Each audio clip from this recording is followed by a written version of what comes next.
जीवन प्रदाता जंगल का संरक्षण। हमारी पृथ्वी पर वनों वृक्षों की मौजूदगी मनुष्य के प्रकट होने से करोड़ों वर्ष पहले से है। वनों ने ही प्रारंभिक जीव जंतुओं को जिंदा रहने के संसाधन मुहैया कराए। आदिकालीन बैक्टीरिया के बाद पेड़ पौधे ही थे जिन्होंने शुरुआती पृथ्वी के वायुमंडल में मौजूद जहरीली गैस कार्बन डाइऑक्साइड को सोखकर और ऑक्सीजन पैदा कर थलचरों के लिए सांस लेने योग्य वातावरण और आधार भूमि तैयार की। जंगल से जमीन में आने के लिए वनस्पतियों को कड़ा संघर्ष करना पड़ा।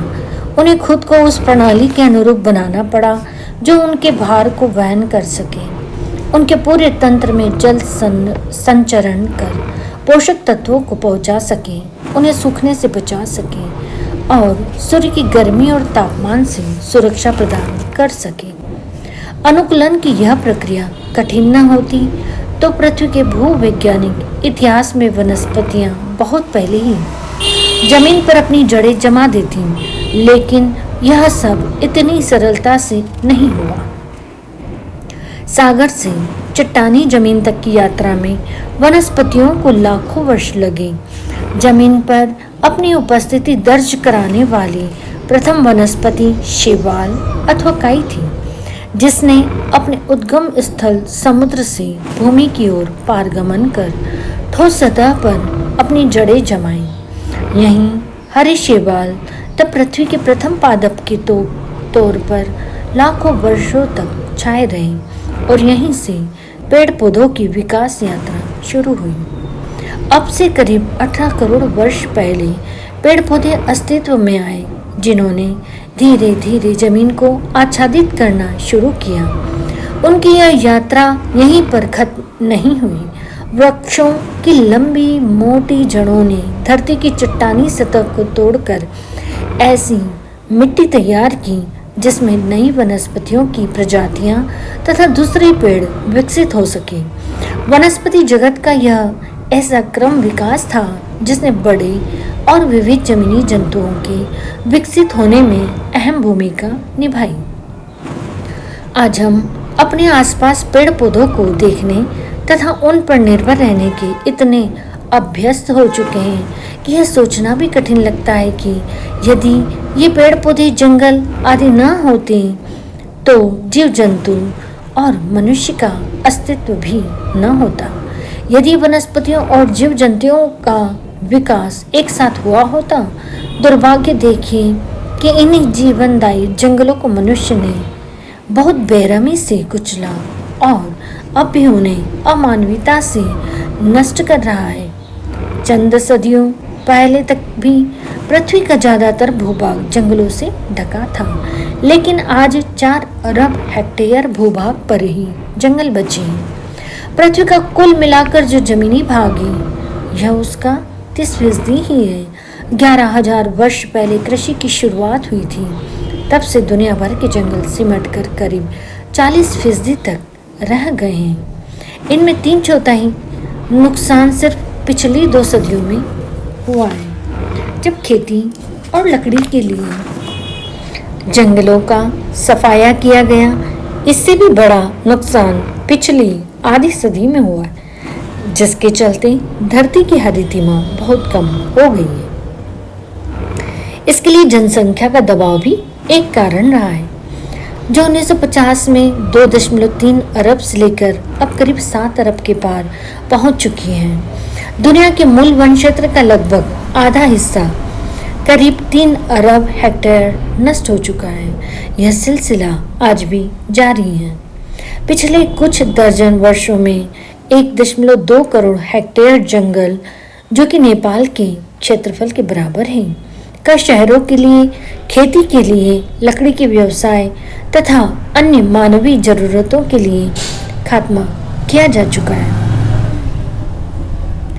जंगलों को पृथ्वी के फेफड़ों यूं ही नहीं जंगलों को पृथ्वी के फेफड़े यूं ही नहीं कहा जाता।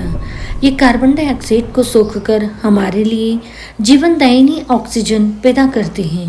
जंगल ऐसे विशाल भंडार हैं जिनमें 830 अरब टन कार्बन जमा है। जीवित पेड़ कार्बन डाइऑक्साइड तो सोखते ही हैं, जब ये काटे जाते हैं तभी कार्बन का स्रोत बन जाते हैं। पिछले दशक में उष्णकटिबंधीय क्षेत्र में हुए वन कटान के कारण बड़ी मात्रा में संचित कार्बन मुक्त हुई है, जो मानवीय गतिविधियों के कारण वायुमंडल में उत्सर्जित कार्बन डाइऑक्साइड के 1/4 के बराबर है। ये जंगल ही हैं जो हमारी नदियों को पोषित करते हैं, जो कि दुनिया के 50% बड़े शहरों की जनसंख्या के लिए जरूरी हैं। जमीन की उर्वरता बनाए रखने में जहाँ जंगल की खास भूमिका है, तो वहीं विनाशकारी तूफानों, बाढ़ के प्रभावों को कम करने में इनका योगदान रहा है। जमीन को जमाए रखने और भूक्षरण को रोकने में जंगल ही मददगार है। जंगल जमीन पर जैव विविधता के अद्भुत पारिस्थितिकी तंत्र हैं, जो जंतुओं, कीटों तथा वनस्पतियों की 50% से भी ज़्यादा प्रजातियों का घर है। जल प्रवाह को जंगल ही नियंत्रित रखकर जल विभाजक का बचाव करते हैं। जलवायु चक्र में बदलाव लाने, हवा में शीतलता लाने तथा जंतुओं व वनस्पतियों की लाखों प्रजातियों को आवास प्रदान करने में जंगल बहुत महत्वपूर्ण है।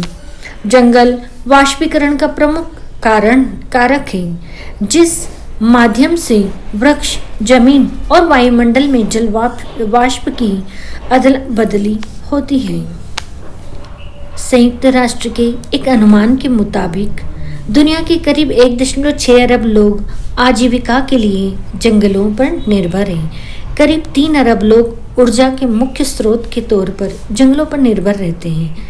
जंगल हर साल अरबों डॉलर का कच्चा माल मुहैया कराकर दुनिया की अर्थव्यवस्था को सीधे तौर पर फायदा पहुंचाते हैं। उदाहरण के लिए लकड़ी आधारित वस्तुएं और इमरती लकड़ी, कागज और पैकेजिंग के लिए लुगदी, ईंधन के लिए जलावन आदि। इतना ही नहीं, जंगल हमें भोजन, दवा, मसाले, गोंद, रेजिन और तेल उपलब्ध कराते हैं। जंगल के उत्पाद इमरती लकड़ी से लेकर फर्नीचर और किताबों तक में प्रयुक्त होते हैं। इंटरनेट के इस युग में सूचनाओं का प्रवाह अब भी कागज पर निर्भर करता है। जंगलों के नष्ट होने की वजह से करोड़ों वर्ष पुरानी जैव विविधता संबंधी प्राकृतिक विरासत खतरनाक रूप से नष्ट हो रही है। पिछली एक सदी में जहां दुनिया की आर्द्र भूमि खत्म हो चुकी है, वहीं 80% घास भूमि दुर्दशा से गुजर रही है। शहरी विकास के लिए, एक्वाकल्चर के लिए दुनिया की मैंग्रोव वनों को काटा जा रहा है। समुद्र में मूंगा भित्तियां अस्तित्व के संकट से जूझ रही हैं।